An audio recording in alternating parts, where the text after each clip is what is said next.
Goeiemorgen, dit is vrijdagochtend, die 28ste Augustus 2026 en oude gewoonte groet ek julle hartlik hier vanaf die walle van die Groot Rivier, hier in Appington, waar daar hierdie naweek heel wat aktiwiteite plaasvind. Maar voor ek daarby kom, wil ek net noem aan die van julle wat het volg, Leon Winters se epiese reis, daai van ek kan nie, ek wil nie, ek het nie, ek het nie dit nie, ek het nie dat nie, het Leon 'n plan gemaak en hy reis uit die aard van die saak met sy fiets al die pad van Uniondale af en hy vertrek dan nou vandag daar vanuit Uniondale en sy reis gaan ongeveer 12 na 15 dae toe duur. Ons sal maar sien hoe hou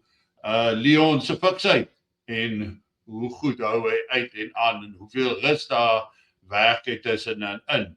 Maar die feit van die saak is, hy is 'n voorbeeld vir ons vir almal met sy deursettingsvermoë, maar die wil om 'n ding te doen, al het hy nie die nodige vermoëns om dit te kon doen nie, en nou kom hy na ons toe per fiets.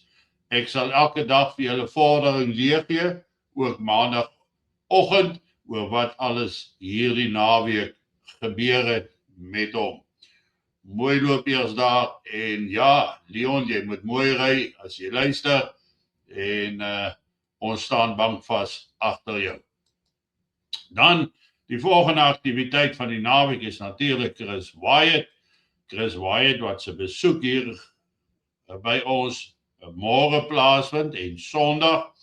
En ja, dan het ons nou die kampvuur stories waar ons hier by die Protea Hotel by mekaar kom môre Saterdag om 1500 begin dit fisies. Dan gaan ons begin uitsaai want ons het 2 ure om gesprek te voer voordat ons dan saam die rugby kyk en dan die dag afsluit met 'n gesamentlike ete hier by die Appington in Appington by die Protea Hotel. Nou ja, Welma, as jy nog wil kom, vind uit daar by die kantoor of daar nog plek is, en dan Sondag ook om 3:00 die middag 1500 gaan ons uit op Sakkie se Aggie hier vir 'n rit op die rivier. En dit sou natuurlik vir baie mense die geleentheid bied om 'n bietjie eksklusief met Chris te kan praat oor sake wat dalk vir elkeen persoonlik nader aan die hart sou wees en hy dit nie in die openbaar of op 'n platform met Chris wou bespreek nie. Right. Dan gaan ons nou soos bietjie stil staan. Jy weet, baie mense vra vir jou die vraag oor wie is SBB, wat doen SBB? En ons nou na hierdie prentjie kyk, dan sê ons die oplossing, SBB bied 'n werkbare veiligheidsplan tydens geweld en anargie. En mense moet besluit waar hulle staan en wat hulle wil doen en of hulle wil deel wees en of hulle op die kantlyn wil staan of hulle op die ou ende van die dag in skaamte na 'n oorlewingspoging moet staan en sê ons was nie deel van hierdie poging nie.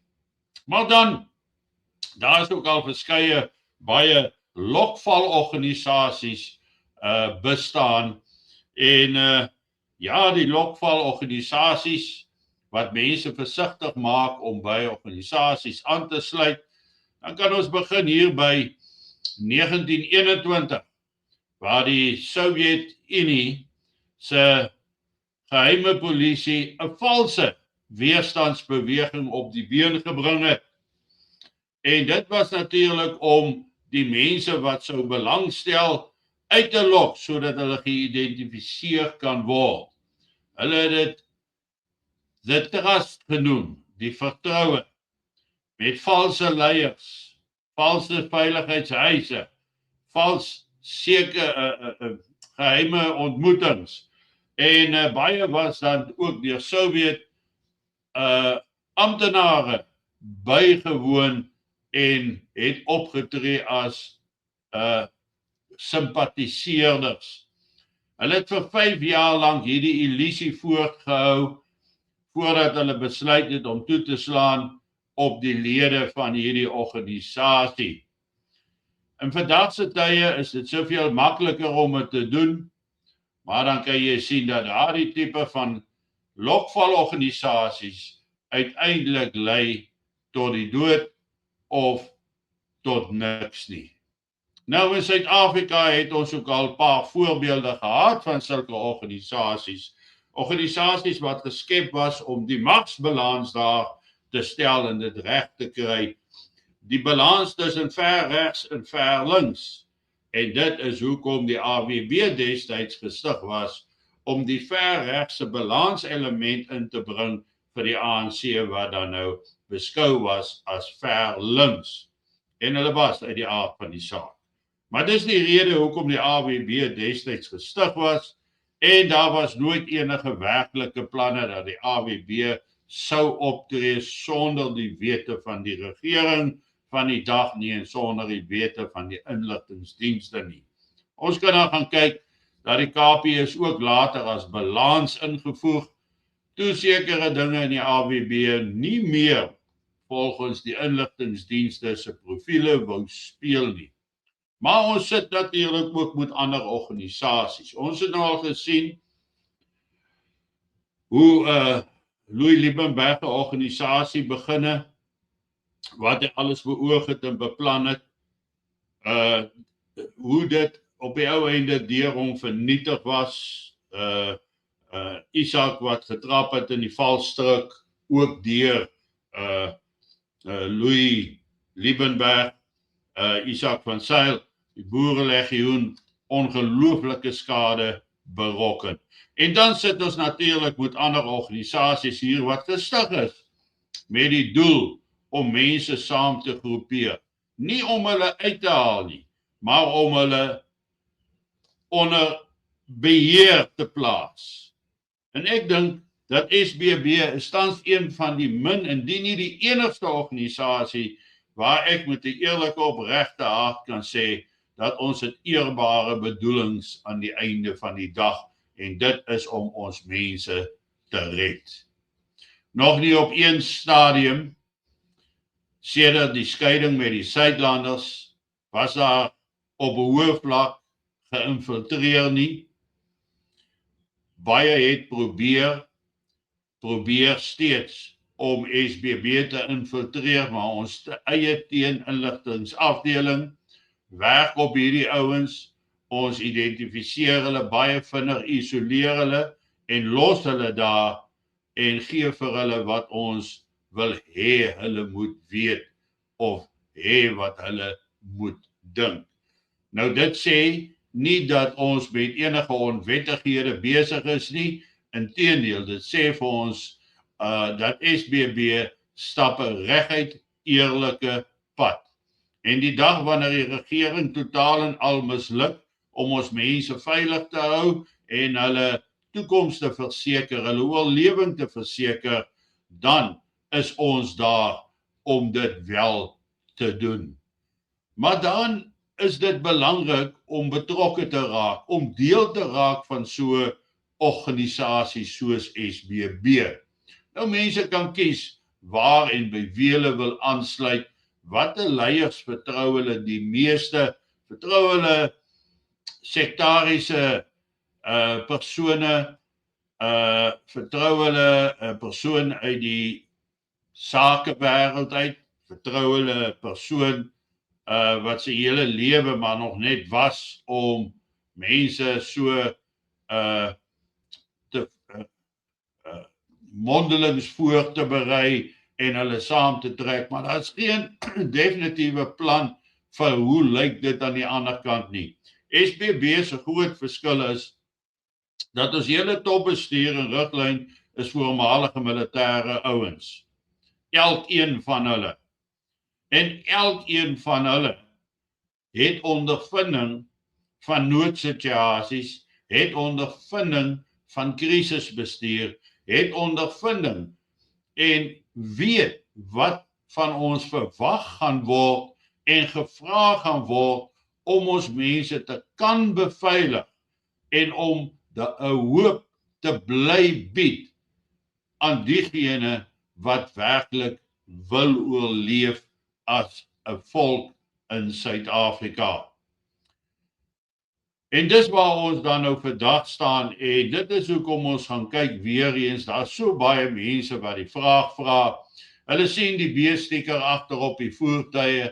Hulle vra wie is SBB? Wat doen SBB?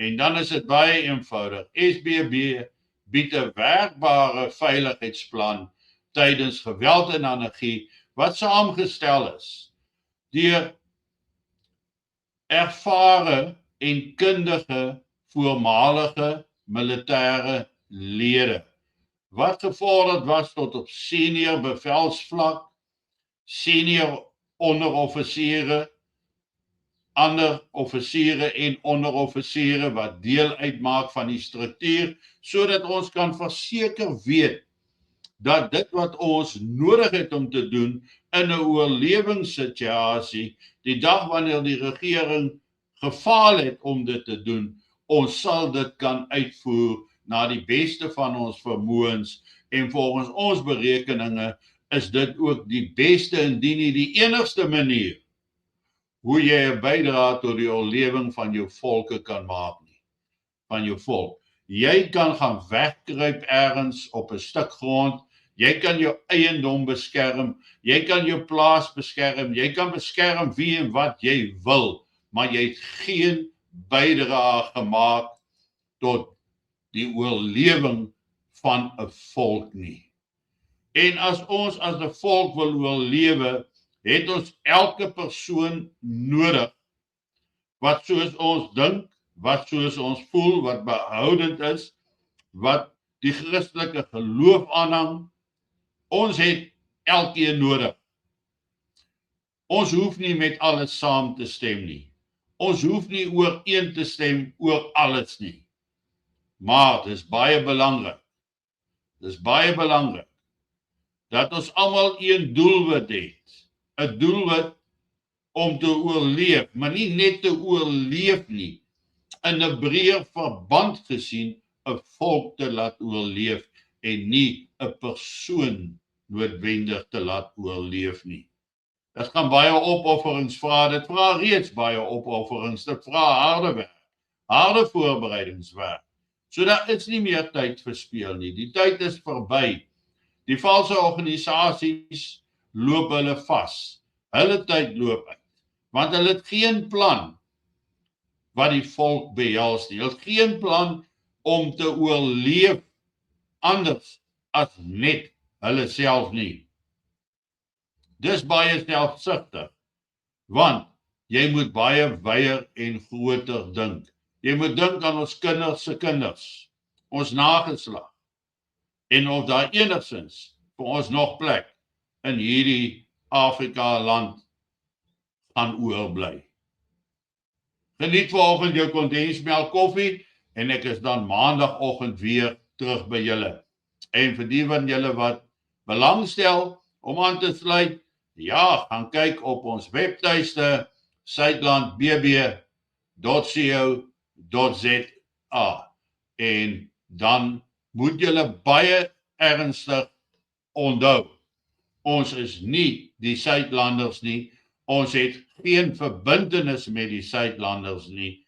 Ons is Suidland burgerlike beskerming of dan in kort gesê SBB met 'n oorlewingsdoel en 'n plan wat ook die toekoms in ag neem om te verseker dat daar is wet en orde, dat daar beheer is, dat daar hervestiging is, dat daar groei plaasvind en dat ons kinders en kleinkinders 'n toekoms in hierdie land het. Mooi loop, lekker dag. En ons gesels maandagoggend weer.